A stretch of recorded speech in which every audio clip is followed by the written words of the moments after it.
Hi everyone, welcome to my YouTube channel. Long time no see. I'm back on track and I have this wonderful book to continue to reading to you, which is called Letters to the Next Generation, Reflections for Yom Kippur, Chief Rabbi Sir Jonathan Sachs. I am gonna read you the letter 3 today.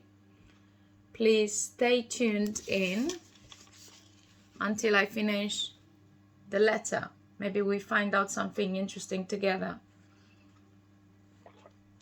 Sarah David, I want to talk about children. God has blessed you both with children. They are the joy of our life, of yours. Enjoy them, spend time with them, play, learn, sing, daven, and do mitzvot with them. On nothing else will your time be better spent. The love you give them when they are young will stay with them throughout their lives. Like sunshine, it will make them flower and glow.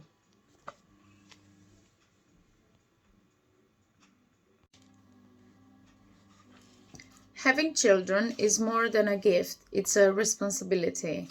For us, as Jews, it's the most sacred responsibility there is. On it depends the future of the Jewish people. For 4,000 years, our people survived because in every generation, Jews make it their highest priority to hand their faith onto their children. They sanctified marriage. They consecrated the Jewish home. They built schools and houses of study. They saw education as the conversation between the generations. You shall teach these things repeatedly to your children, speaking of them when you sit at home or travel on the way, when you lie down and when you rise up. They saw Judaism the way an English aristocrat sees a stately home. You live in it, but you don't really own it. It's handed on to you by your ancestors, and it's your task to hand it on to further generations, intact, preserved, if possible, beautified, and enhanced.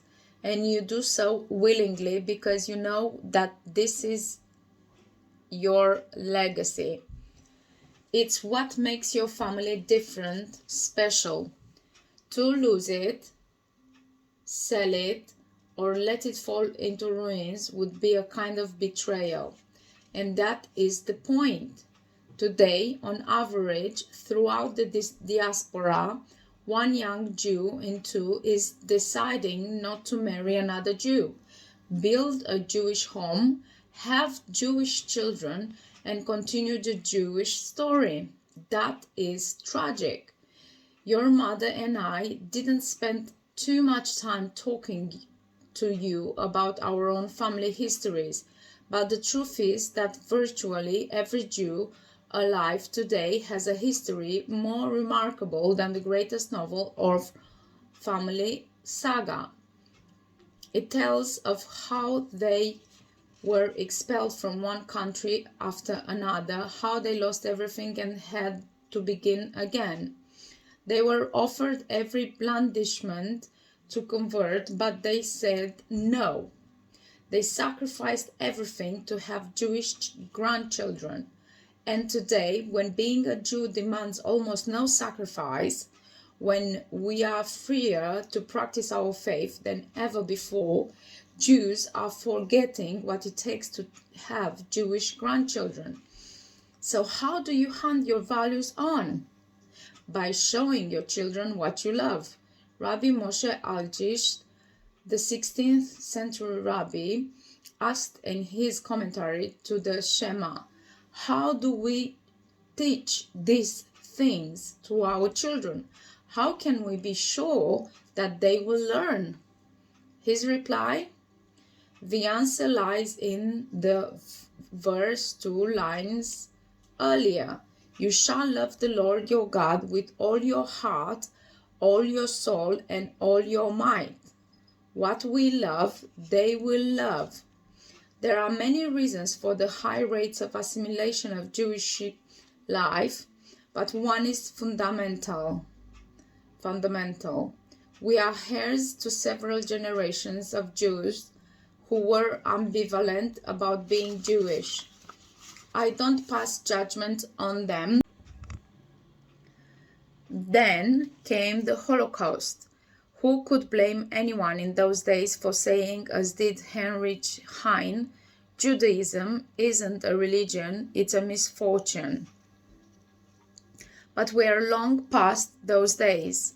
One of the greatest gifts you can give your children is to let them see you carry your identity with pride.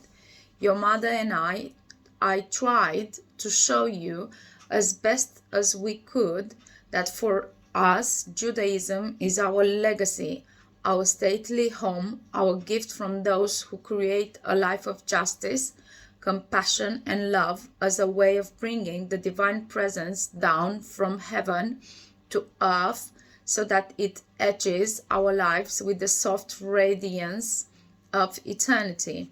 We can't live our children's lives for them. They are free.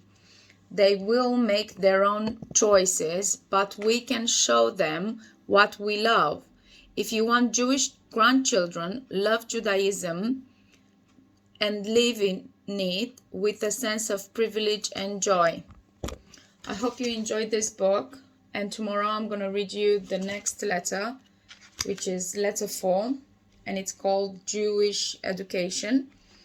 I love reading about this because I used to live with a Jewish family for over 3 years, and I still love the way they brought up the little ones. And until tomorrow, remember to be like a pineapple, stand tall, wear your crown, and be very sweet. Thank you for watching, and thank you for being there for me. Cheers with water, because I love water.